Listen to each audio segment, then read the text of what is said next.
Rama, Rama When is that the last Rama, time we do this?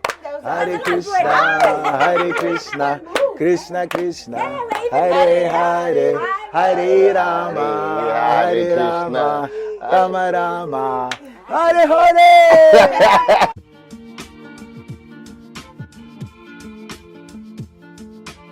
Our guest tonight is a very interesting individual who chose to leave the material life to pursue his purpose as a traveling monk. Interesting, yeah? Xavier the monk is our guest, and he's just the perfect person to talk to us about purpose and the issues that come with materialism in our society. Yeah, Xavier is a traveling teacher of the universal principle of Krishna consciousness, and he began this path of being a monk in 2002. He travels internationally, recently from Kenya and the US, as a speaker on subjects like meditation, mantra yoga, relationships, reincarnation, mind and sense control, happiness, sabda, and the list goes on. All right, we're gonna do a lot of introspection in the next hour. Because finding purpose and talking about purpose is something that's very close to my heart. Because it's always a confusing discussion. You don't know whether you are living in your purpose.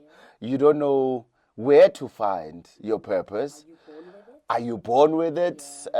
Is everything aligning? If everything is aligning at the office or in your job or in your life, does that mean that you are living in your purpose? So yeah, Xavier the monk is just the perfect person, all the way from Kenya and USA. Xavier, you told me Hare Krishna. Hare Krishna. Hare Krishna. Yes, there it is. Welcome to Unlocked. Thank you. Sabda. Sabda. Sabda. Yeah. Sabda Xavier. Xavier, welcome to the show. Let's start with purpose. For someone who doesn't know what purpose is, how would you describe purpose? It's a multi-layered explanation. Because as people, we are also not just one-dimensional. Yeah. So it is understood that mainly two aspects are at play. We have a material or physical body, and then we have the actual being, the spiritual person. So together makes the complete package. So if I'm looking for purpose, first I need to understand, who am I? Who is it who's looking for purpose? There can be a situation where one doesn't know who they are. Yeah. Even at home, while you're sitting, ask yourself this question: who am I? You'll find that everyone tends to give their name. And then we could say, well, that's your name, but who are you? Oh, okay, I'm a woman, I'm a man. Okay, that's your gender, that's your sex, but then who are you? I'm an African, that's your ethnicity or your race. Yes. So what is the I? So when that is unknown, who am I, then whatever you are setting around purpose will always sort of miss the mark, like a math equation. When you solve in first line, second line, if you make a mistake somewhere there, Yes. no matter you solve for 2 pages, you're already off the correct answer. So in beginning our conversation, we want to identify that the self is at the core a spiritual principle. We are living in a body, and we are using the mind and intelligence to process the world. So there will be our purpose in terms of our psychophysical nature. What should we be engaged in occupationally? There will be our purpose in terms of the relationships that we are connected to. Are you like a spouse? Are you a breadwinner? Are you a boss at work to your employees? And there will be purpose in terms of your goals. Are you clear in what your goals are? What are the steps that you are taking towards them? But ultimately, purpose is governed by who am I and who am I connected to beyond this temporary life, this body that I'm living in.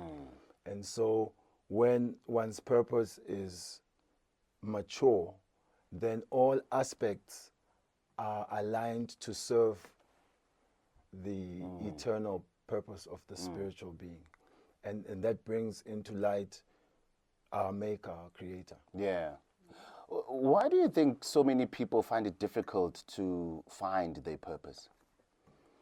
We are born into a society which has already carved out a way of being. For example, look at the education system. As a parent or whatever, there's already grade R or grade 0 for your kids to take them. There's school fees. A system. A whole system just channeling individuals. And most of it is about the intellectual abilities of people. Like we're all sort of aiming to go to university or some type of study like that, where some people are inspired to face problems that have to do with their hands, using their hands. Other people are inspired to deal with problems that will come with finances. So they should be placed in that area because they'll be enlivened to deal with those problems. So if I'm applying to 3 universities and then they accepted me AUJ, so, and then they accepted me in accounting, maybe I wanted to study something else. Yeah.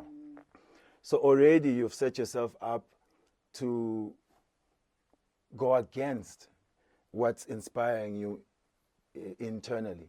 But now you just need a degree so that you can earn money and also be like other children, have your home and wife and kids. Yeah. So we are born into an environment which channels us without investigating what is our nature, what inspires us, and what type of problems would we want to solve in the environment. How would we like to contribute to our society, to our family. So that is one major way. The ancient systems of organizing society were analyzing persons based on, I mentioned, psychophysical nature. So when you are young, then what is known as Gurukula would mean just the school where the guru lives. He has the students, he can study their natures and then can help them understand in which direction of occupation they should go. So 4 broad categories. Others are inclined to work and serve. Others are inclined to be sort of agrarian, business type, mercantile class. Others are inclined for administrative roles, where they're like the arms, they're protecting, they're managing stuff. And others are inclined intellectually. They can be literati, philosophers, educators, and such. So without checking the nature of a person and you just sort of push them in a direction, you put them out of work if And they get frustrated. Yeah. To me, it sounds like finding your purpose has quite a number of layers as you're defining them and breaking them down layer by layer. But I mean, finding your purpose, do you need to get to a certain point in your life to find that purpose? For instance, were you, did you find your purpose before you became a monk, or did you find your purpose before that?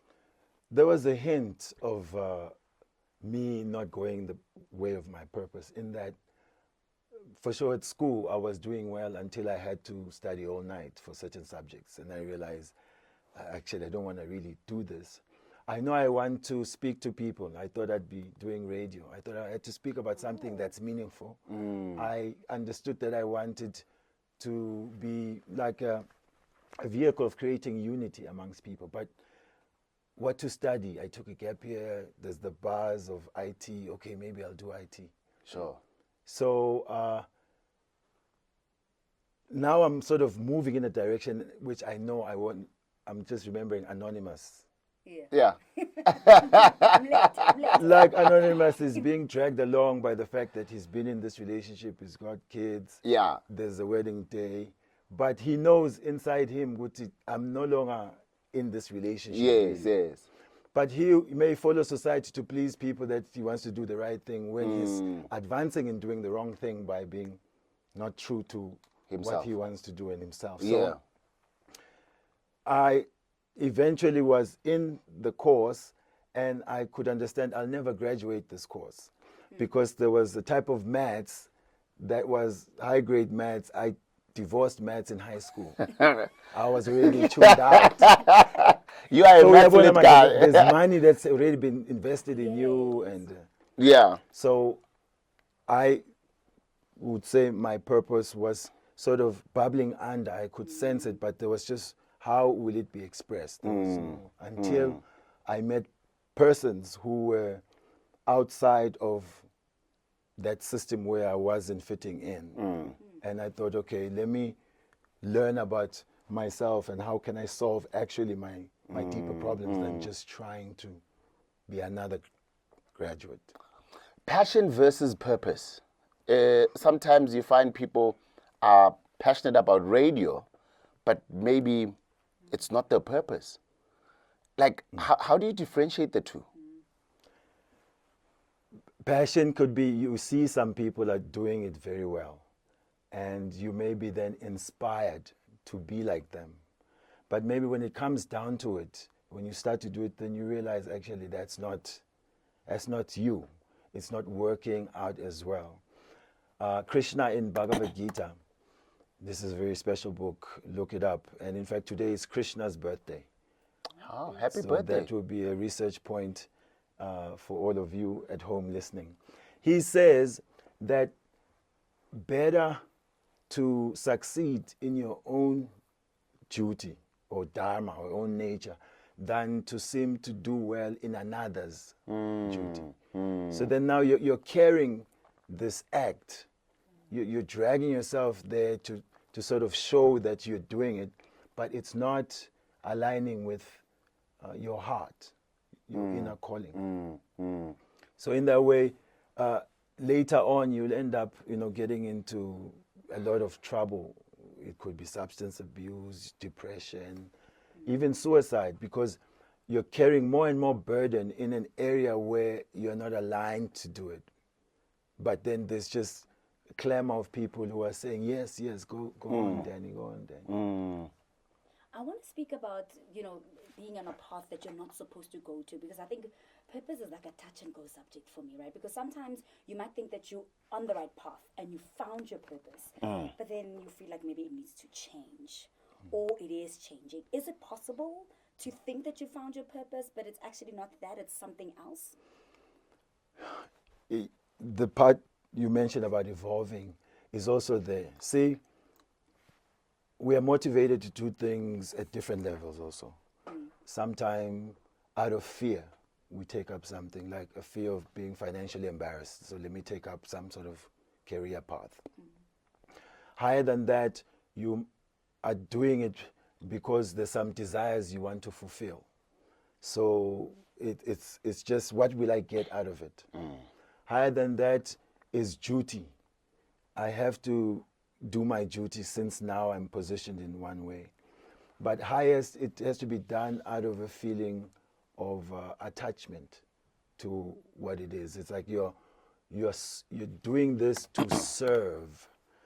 So it comes back to the nature of the soul, is that we find purpose, satisfaction, fulfillment when what we do serves more than myself. That's why we can dedicate to children, to family, even love of nation. So that inclination to serve ultimately is linked to our deepest purpose to serve God. And so when we use the abilities, the facilities we have, resources, talents, aligned with how God wants to demonstrate his compassion in the world, and care for others, then even though it's no longer clicking to your liking, but because it serves a higher cause, there's remuneration for the heart. How can I find my purpose? How can I connect to that spirit without attaching it to any religion? Because in most people, you'll find that when you ask them about the spirit, they'll tell you about their religion. But what I'm sensing from what you're saying is there's a spirit that is you that lives in the body outside of everything else that is in the world. So how do I find and connect to that spirit? So it's an education point, like we are speaking now. So spiritual education is what is lacking. Like we don't really get to understand who am I.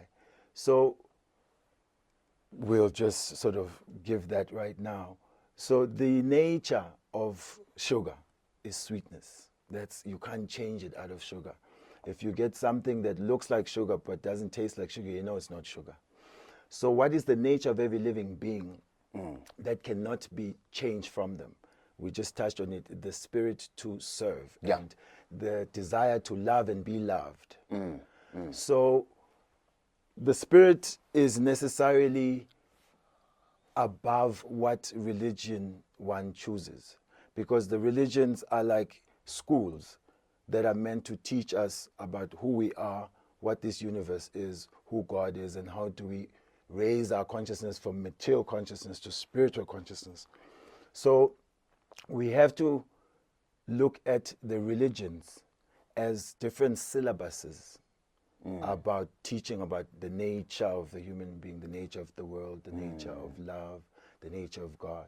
And with that, you're looking for the most comprehensive education. But if you're not sincerely looking for the education to transform your life, then it becomes like Pagania for life. You know, you're born in a Pirates fan-based home, and that's you. So you had to go Pagania. Why didn't you say Amakos? Because that's me. Amakos, Amakos. I renounced that team. Hey, I suffered. hey. This day, Yo, going through and in Batanda. But I was born in there. Continue, Sabia. So it means accept a teacher, a guru, who guru would mean the books, the scriptures are giving the theories. Then the guru is the living, the personification of the teachings of the scriptures. So that person is there to remind us of our life's purpose. We could say the goal of life is to love and be loved. And who's the most deserving, ideal person to love? It's the Supreme Lord. And when you are able to love God, then you can understand that His parts and parcels mean a lot to Him. So you deal with everything else exactly in the way that will please the Supreme Person. So sometimes religion is demonized just because there can be a fanaticism that comes out of the religious space. But if we treat these books in the different religions as books of education, then we can put all 3, 4, 5 famous scriptures and let's compare and let's get some advantage from it. And I want to stick on Sapta's point, bringing in religion, right? As somebody who then eventually becomes a monk, you're probably coming from different religious backgrounds, right? So how do you then evolve into a monk, depending on whether you're Christian, you're Muslim, you're Buddhist? Is there like a hierarchy in terms of, being a monk coming from the different religions, considering the fact that, as you say, religion is a basis, almost a foundation of education building up to becoming a monk? Yeah, most people are asking similar questions. Why am I suffering? Why should I get old? I've tried everything the culture tells me to do for happiness. Still, I'm not satisfied. And who created this world and why does it work the way it does? So these types of questions, they lead towards understanding our nature, the nature of the world. So people come from different religions, but when they learn about the forces that impact their lives, then you see that it's no different. Whether you're a Christian, Buddhist, Hindu, or Jew, we're all feeling hunger, same way. We all age. There's no difference in the feeling pain. So there's none that's special. There's nothing really. It's just you have a red T-shirt, someone has a green one, and someone has a blue one. So being a monk is also just being honest. I'm trying to enjoy in this world, but I'm failing. And now I cannot rub out the desire to enjoy. It's natural to enjoy because the spirit by nature is seeking bliss because it comes from the world of bliss. So now it's a matter of learning how to enjoy in an aligned way. That means when you serve God, then like the hand is connected to the body, then it acts as a hand. But if you cut the hand, it looks like a hand, but it's cut off from its purpose. So serving God is directly serving yourself because He is the self of all selves. Yeah, watering the root, the whole tree gets nourished. But if you think that I'll do one leaf at a time, then it's not really the best way to nourish the tree. So we have to know how to cooperate with the supreme enjoyer. God is the supreme enjoyer. And so naturally, as cooperators, we also get that reciprocal enjoyment or pleasure or satisfaction, whatever it is that God has in full. Yeah. We will get a bit of it when we cooperate. You've taken a very brave journey of being a monk. And I say that because before you being a monk, as you said, you are just like everybody else, you know. Tell me about the sacrifices that you had to overcome for you to take on this journey when you have now found your purpose. Yeah, initially it's the pressure to conform. If you're trying to convince others that you know that this direction won't serve me, and now you want to commit in another part, it's like you're swimming upstream. So family members, friends, you shed a lot of people. And then with that means you have to have a conviction based on experience of a higher pleasure or satisfaction to continue walking that path. So I had that choice to make. Okay, like I left my degree, but I thought that I don't want this degree because later on, if I have some problems on this path, which I've ascertained is actually going to serve me the best, I don't want to have something that will give me an out. Like, hey, you've got your degree, man, you can just go and do something else. I wanted to be locked in. Sure. Yeah, so that was a challenge to sort of bring on board loved ones and friends to sort of, okay, if you love me and you want me to be happy, I'm saying that this makes me happy. Sure. This makes clarity in my life. Support me to go in that direction. But with time, I mean, you can't blame people. There's tried and tested ways of living. And so if someone is off script, then, you know, naturally people are worried. Like, come on. Yeah. You know, Are they still worried? Oh, no, now they're all fans of, you know. The kids, I'm called Uncle Krishna. Yeah. Just the other day, it was so nice. I was learning a tune on the harmonium, chanting Hare Krishna, and I sent a voice note to my mother. And then she sang along the same mantra, you know, so it's like in chorus, she sent back the recording. Yeah. It's the first sort of recording, me and her chanting. I thought we've come a long way. Yeah.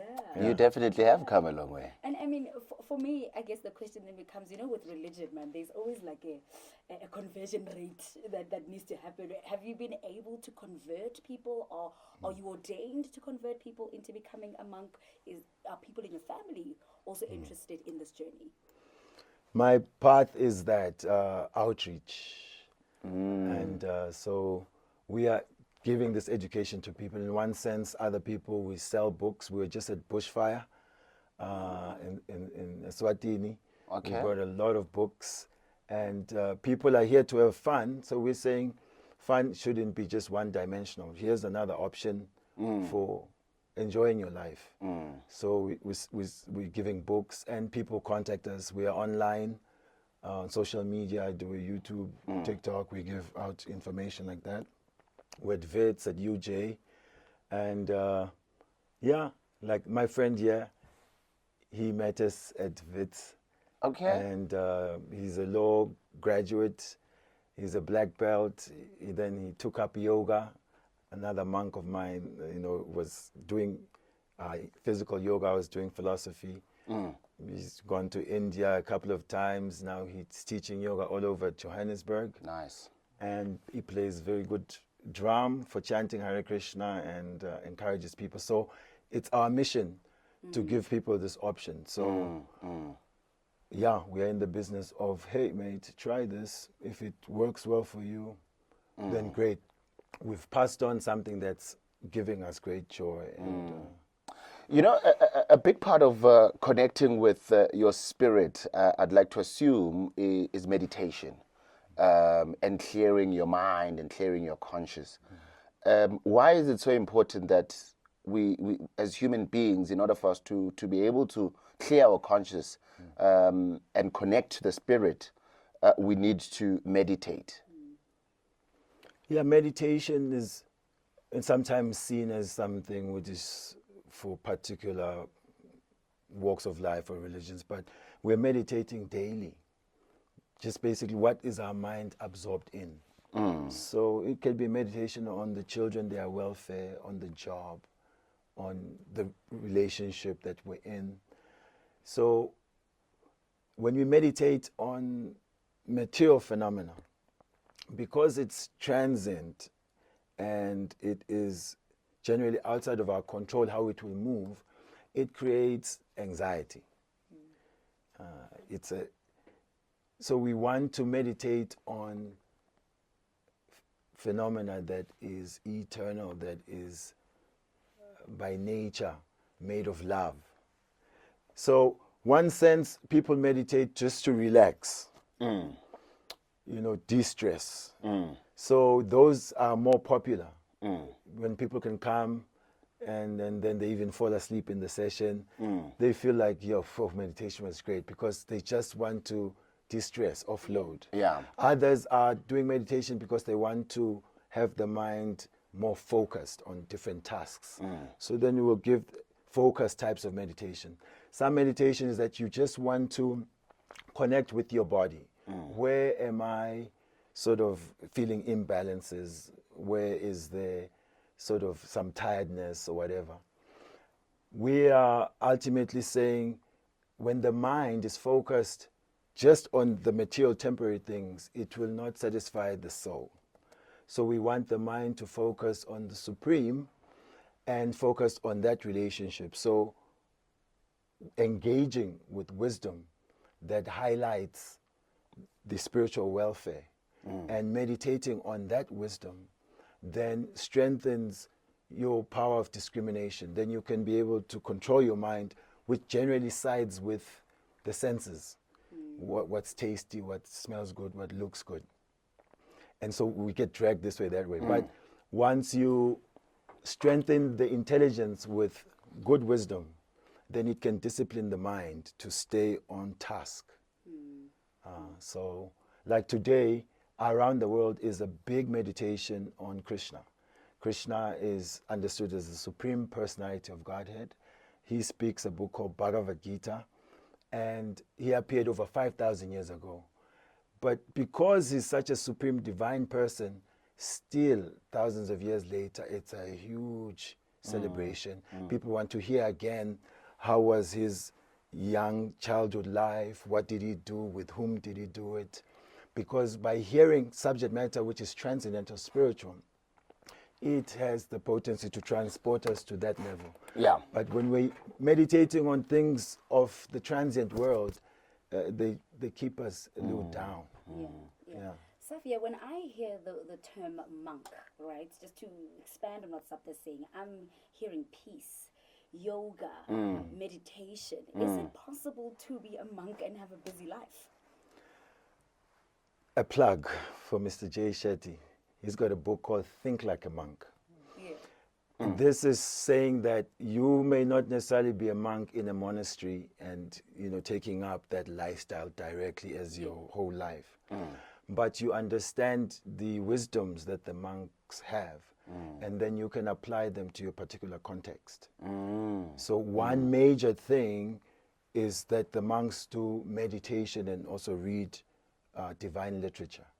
So then you can find some time in your life, especially in the mornings. You put in some meditation time, some spiritual sound vibration, you read something. Then you enter the world empowered by divinity. So the more you put in the spiritual understanding and practices, then it will naturally push out the habits and people that don't serve our highest goal. So in one sense, you are a monk in your attitude, but you're not a monk in your occupation, because you're doing so many other different things. And that is possible, yeah? Yeah, that's possible. It's very possible. We're joined by Xavier the Monk. If you've got any questions, comments, please send that voice note on the Y app. We're going to continue with Xavier the Monk. We want to touch on the subject of materialism. Yeah, imoto ezozithandayo, impahla ezozithandayo. We want to hear from the monk himself what his thoughts are with regards to that. That's coming up next. Sleep on Y. It's the good, the bad, and the ugly. We are hanging out with Xavier the Monk. We're just talking on purpose. And right now we're going to get into part 2 of the conversation, where we talk about materialism, which is a very tough conversation, because in most cases we work to obtain these material things, and sometimes we attach our life and our value as human beings to material stuff. So we're going to hear from Xavier the Monk. But first, let's hear from you. If you sent through your voice note, we got a voice note from Lutendo. Hi guys. Hi. So I think, so I've been listening, and I'm trying to make out what exactly is the path, that you're taking, and is it a religious path or it's not religious? But so far I'm not getting clear answers, you understand? So I just want, this is the question, when it comes to being a monk, a monk, what I don't want to say benefits, but what is it that being a monk is different from following a religion? You understand? Because what I'm hearing is that there's books that you read, that you follow, just like how other religious practices do. And there's like Krishna, which I'm assuming is some sort of a prophet. It's an assumption. Please take this, because I'm speaking out of assumption, because I haven't really been understanding what, and like getting clear directions, you understand. So I'm assuming that Krishna is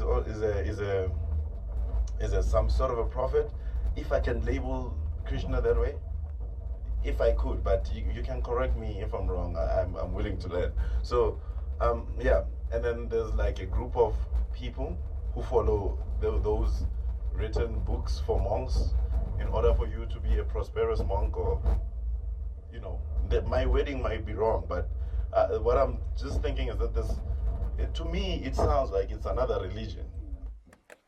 Xavier, does it sound like another religion to you? Oh yes, this is religion and philosophy together. Okay. So we say philosophy without religion is speculation. You think this, you think that, you make up your own version of what you think life is. And then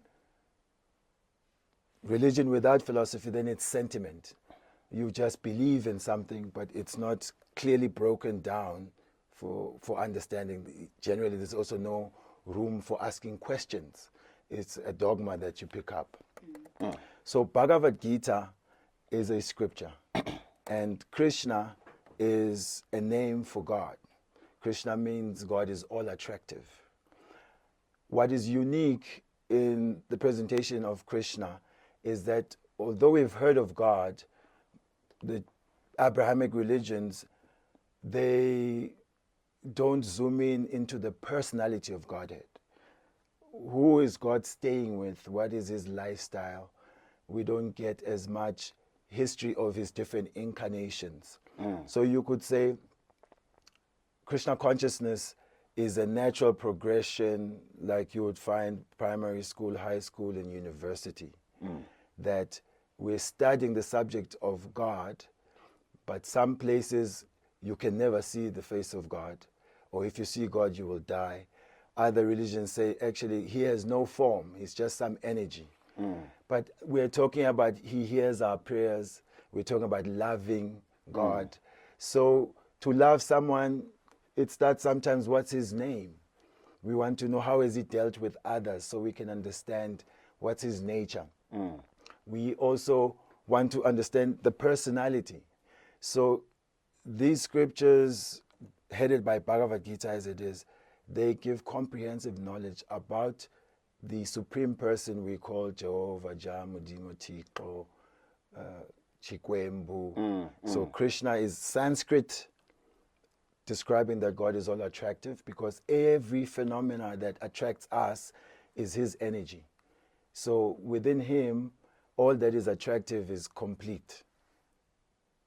Okay. So Krishna is not a religion.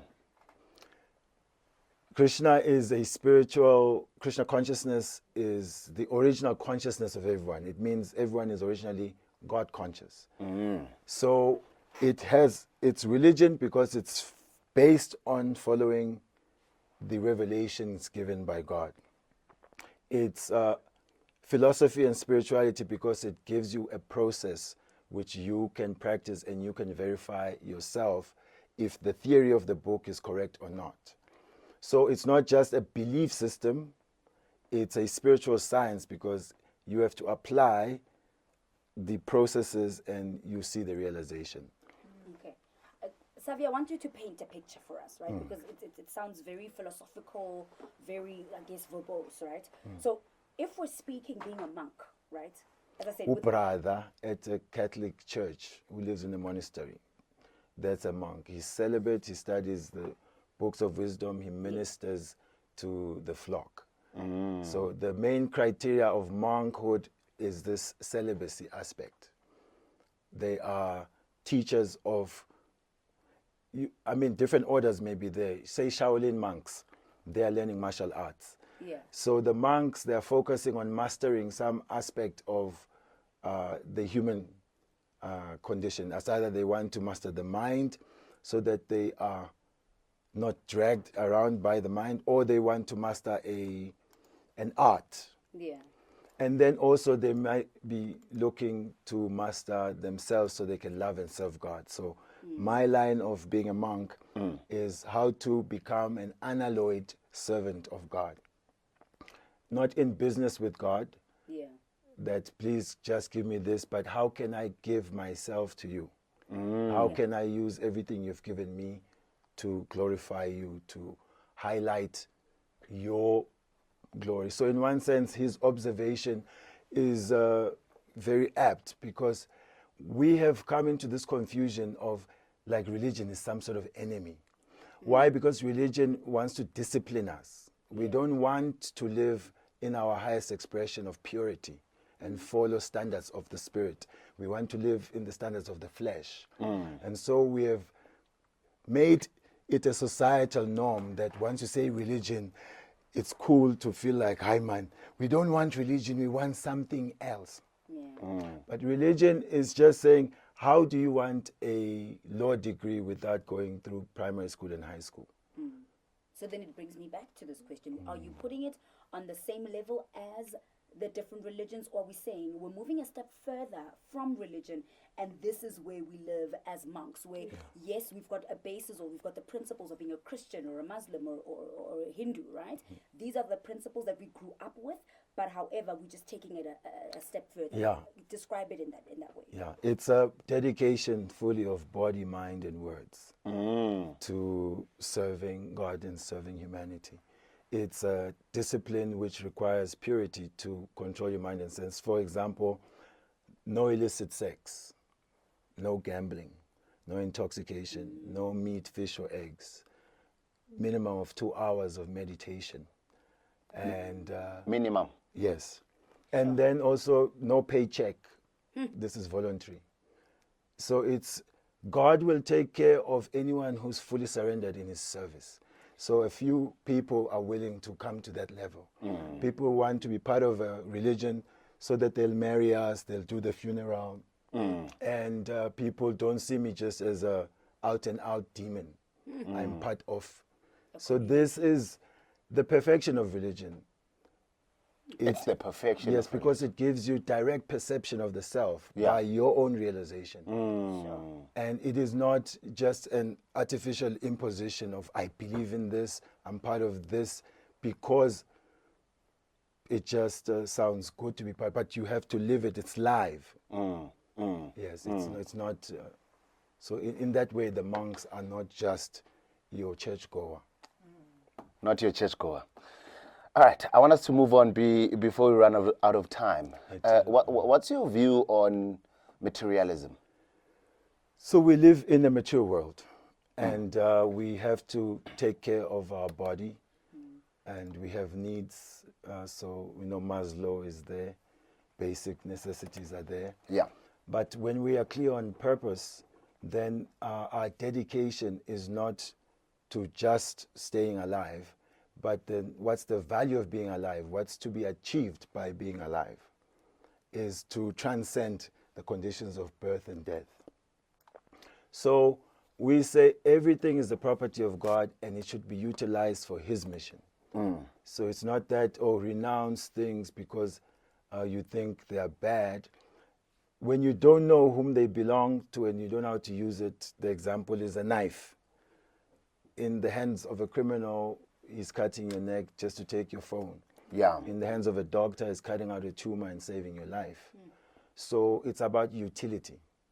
You mentioned earlier that when we just base our life and our intrinsic value on the trinkets of the culture that we possess, then necessarily the trinkets will fade. And because they are material, they cannot satisfy you who are spiritual. You know what I mean? It's like it's an incompatible thing. Things cannot really satisfy a sentient being. And that's why we constantly want more and more and It's more. always just chasing and it's always moving away. So it's just, I have it. And then that momentary feeling of acquiring something new. Sooner or later, that novelty wears off and still you are there. So we thrive in relationship and we thrive in loving relationships. So love is the aspiration of all. But who is the most deserving lover? It is our Creator, who sits within our very hearts, who has provided the whole playground where we can act as if he doesn't exist, just so that we feel like we are in charge of our own lives. Savia, one would ask, so are you saying that we should live in poverty? We should live with no desire for beautiful things for ourselves, not dressing up in these designer clothes, you know. And look, it might sound like it comes from an ignorant perspective. No. But I can tell you now that there's someone who's asking that question, and I'm asking this question on their behalf, and I want you to answer the question. But before you do that, I need to take this break. Your life is around the corner, and this year we are quelling it on the highest. Out with Savia the monk, we're talking finding purpose and materialism. Savia, before we wrap up, how can we then justify that to say you can still live a happy life, you know, without attaching yourself to these material things? And it doesn't mean that you must live in poverty, you must not desire things. Yeah, it's understanding to whom things belong. Everything belongs to God. That's the basic principle. All the things that we're claiming are ours, that we're trying to acquire, were never ours and will never be ours, because death means the whole house and kids, and why don't you take it with if it was yours? So even the very body that you say is yours, dust to dust, ashes to ashes. So it's an illusion to think that we should use human energy or the spiritual energy just only to acquire things which will go away. So now we need certain things and we have abilities to acquire certain things. Let's use that, but let us look, how can we use the resources that we have to bring into the world the glory of God, the knowledge of God, to serve others, not just to be accumulating and creating selfishness in the world.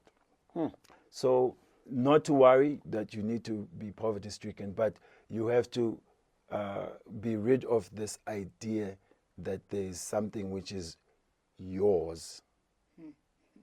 Sure. You are a caretaker of all these things. Oh, goodness. Yeah. So we're struggling and suffering because we think mine. Therefore push, shove, kick, because we're fighting for things that are not. We found them here, these things. Yeah. And we'll leave them here. When we live in them, you would think humanity being higher on the animal pyramid would see why just papers are creating. There's people hungry, starving, suffering, but we will not facilitate them because each one is trying to be number one. You would think we would harvest the earth, plant plenty. I mean, there's lots of land, for example.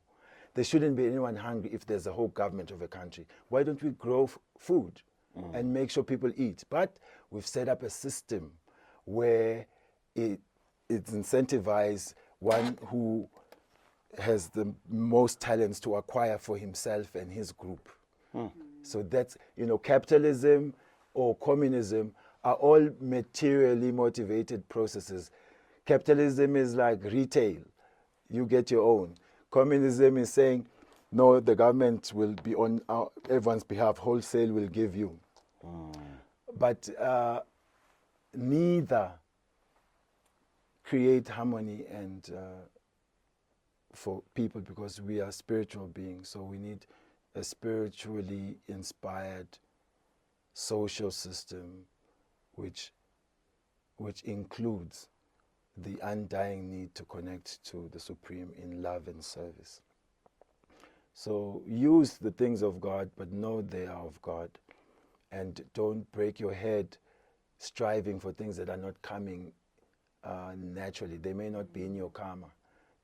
You're just banging your head against how to become satisfied in what you have today and being grateful that you can still keep body and soul together.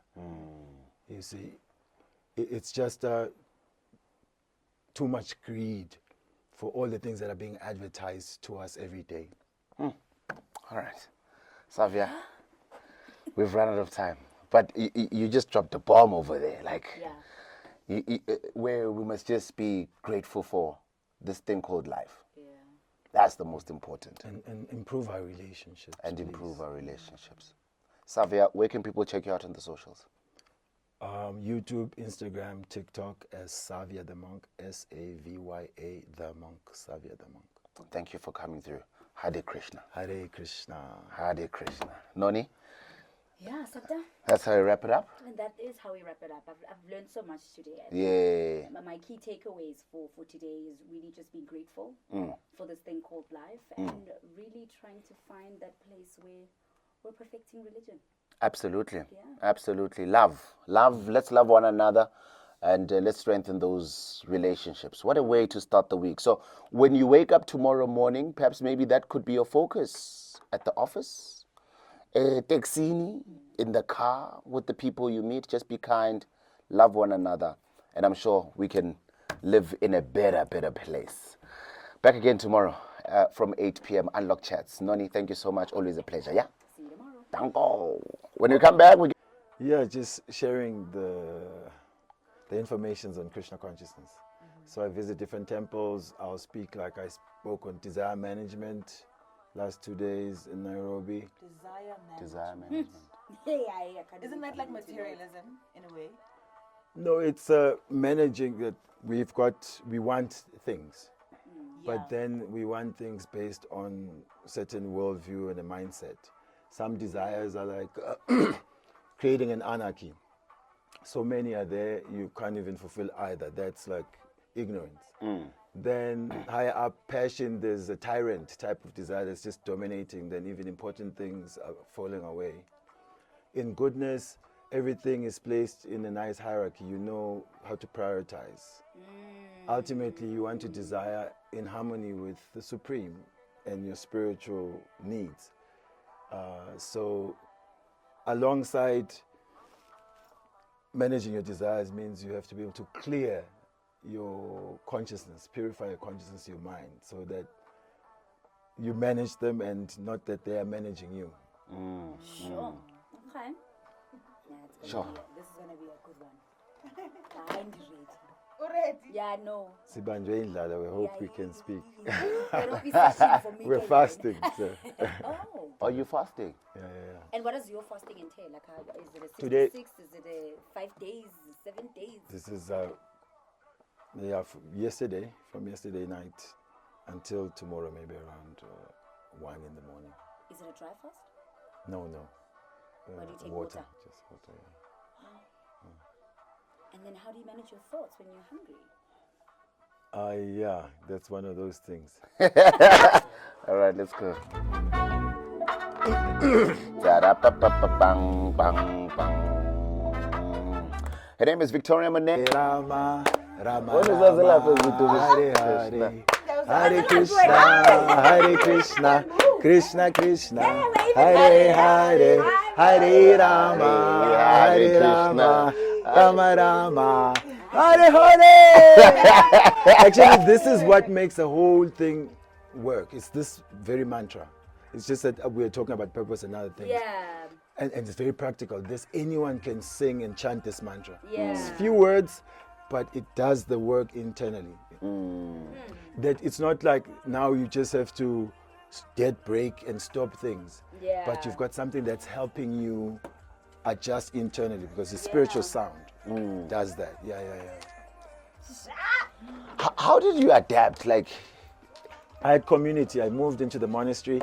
I already had no faith in this system. It's a rat race. So I was done with trying to just do it normally. yeah. So when I found this community, then I was with them, and they've got a whole program and like that. Oh.